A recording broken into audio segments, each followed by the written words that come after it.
الوصفة هذه باش تولي لكم إدمان، راهي بنة عالمية، ننصحكم تجربوها. يلا تبعوني.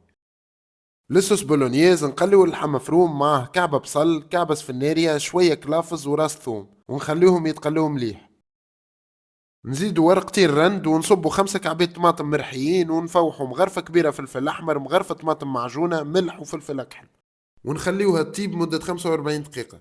تو في الطبق نحطوا شوية صوص من اللوطة، نرصفوا كعبات التقلياتيل متاعنا، نغطيوهم بالصوص. فوق كل كعبة نحطوا كعبة موتزاريلا سيريز، نرشوا بارميزان ونشخشخوها بالجبن.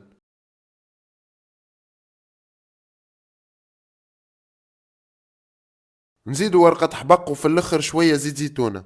نغطيوها بابي كويسون وندخلوها للفور 170 درجة مدة نص ساعة. وهكا نكون تحصلنا على وصفة بنينة وتعمل 66 كيف. وما تنسوش تجربوها، تعطيوني رايكم في كومنتير، وشاهية طيبة.